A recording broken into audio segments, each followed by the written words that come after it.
Menurut Asas Desentralisasi, pemerintahan daerah adalah penyelenggaraan pemerintahan daerah otonom oleh pemerintah daerah dan Dewan Perwakilan Rakyat Daerah atau yang biasa disebut dengan DPRD.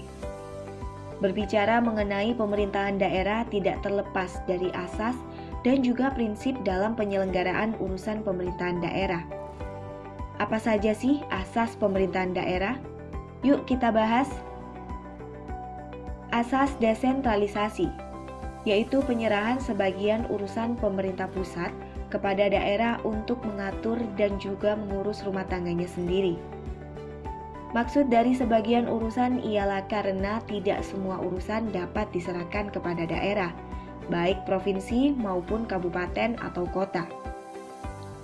Pemberlakuan dari asas desentralisasi ini tidak lepas dari sejarah panjang pembangunan nasional Indonesia semenjak merdekanya. Krisis ekonomi pada tahun 1997 mendesak pemerintah untuk memberlakukan desentralisasi.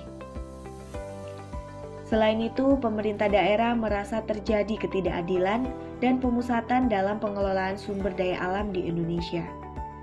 Pengaturan tentang desentralisasi muncul pertama kali dalam Undang-Undang Nomor 22 Tahun 1999 tentang otonomi daerah.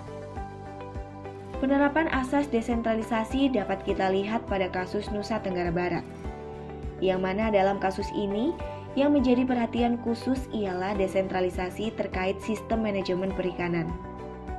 Sebelumnya, pemerintah dengan menganut kebijakan sentralisasi mengatur bahwa setiap perairan berikut sumber dayanya adalah milik negara dan diatur oleh negara dengan memanfaatkan pemerintah provinsi atau kabupaten hingga desa.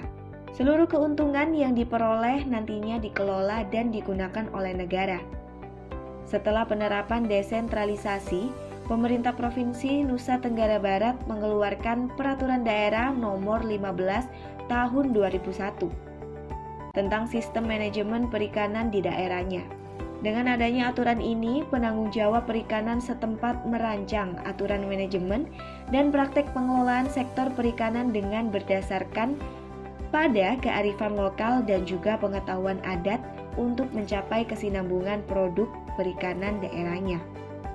Asas dekonsentrasi merupakan pelimpahan wewenang dari pemerintah pusat atau pejabat di atasnya, yaitu wilayah provinsi, melimpahkan wewenangnya kepada kepala kantor departemen di kabupaten.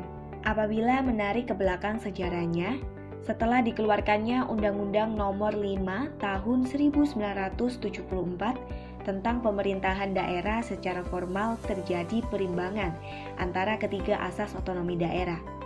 Namun sejatinya pada masa itu penerapan asas dekonsentrasi yang paling menonjol adanya. Penerapan asas ini dapat kita lihat dengan adanya pelayanan pajak di tiap daerah pajak yang merupakan salah satu sumber pendapatan utama dari negara ini.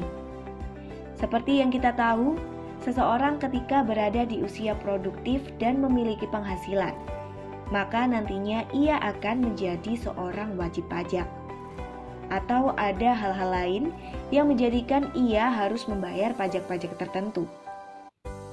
Pajak ini adalah pendapatan negara dan pengelolaannya berada di bawah kewenangan pemerintahan pusat. Banyaknya wajib pajak di seluruh sentero Indonesia membuat pemerintah pusat harus menyerahkan tanggung jawab pelayanan pajak pada perwakilannya di tiap-tiap daerah. Asas tugas pembantuan. Tugas pembantuan adalah penugasan dari pemerintah kepada daerah atau desa dari pemerintah provinsi kepada kabupaten atau kota dan atau desa, serta dari pemerintah kabupaten atau kota kepada desa untuk melaksanakan tugas tertentu dengan kewajiban melaporkan dan mempertanggungjawabkan pelaksanaannya kepada yang menugaskan.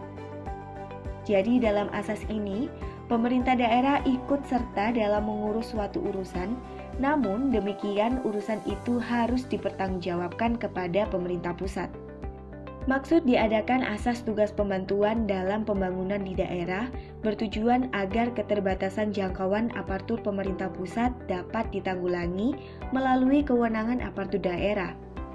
serta upaya pemerintahan pusat dalam meningkatkan efektivitas pelayanan umum yang merata.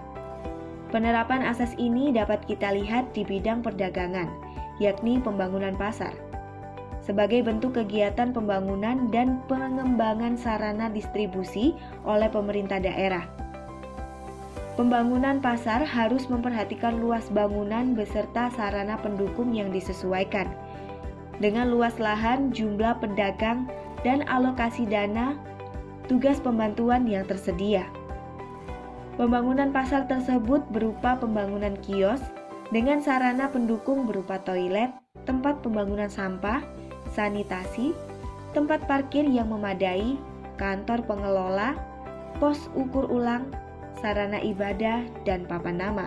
Yang mana dana tugas pembantuan ini adalah dana yang berasal dari APBN yang dilaksanakan oleh daerah dan desa yang mencakup semua penerimaan dan pengeluaran dalam rangka pelaksanaan tugas pembantuan. Sampai di sini dulu ya pembahasan kita kali ini. Bertemu lagi di pembahasan berikutnya. See you!